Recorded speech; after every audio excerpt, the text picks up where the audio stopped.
Driving লাইসেন্সে ready for print আর কতদিন?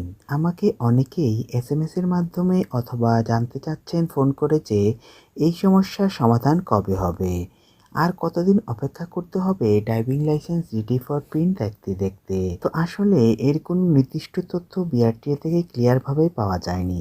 বিআরটিএর সাথে যোগাযোগ করা হলে বিআরটিএ বলছে যে রেডি ফর প্রিন্ট এসে আটকে আছে অনেকগুলো কারণে।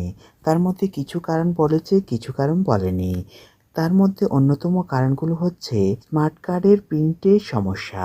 আর কিছু কারণ হচ্ছে মাদ্রাজ সিকিউরিটি প্রিন্টার তারা প্রিন্ট করছে কিছু বিএমটিএফ এর আন্ডারে ছিল যেগুলো 2022 সালে 23 সালে সেগুলোতেই সমস্যা রয়ে গেছে।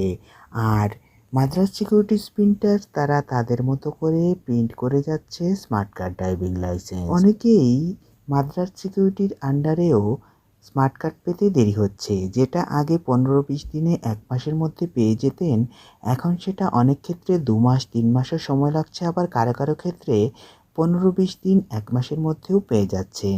এটি মূলত কারণ হচ্ছে মাদ্রাজ সিকিউরিটিজ প্রিন্টার্স তারা তাদের সাধ্যমতো চেষ্টা করে প্রিন্ট করে দিতে চাচ্ছে গ্রাহকের কাছে।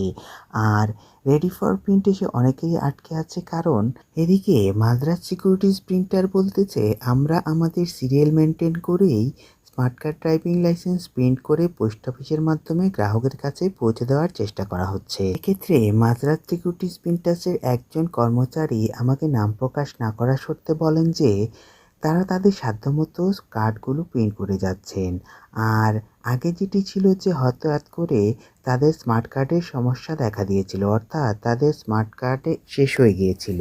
তো সে কারণে অনেকেই স্মার্ট কার্ড পেতে দেরি করেছেন। এখন সেটা কাটিয়ে উঠেছেন অলরেডি। তাই বেশি দেরি হবে না বলে জানিয়েছেন তিনি।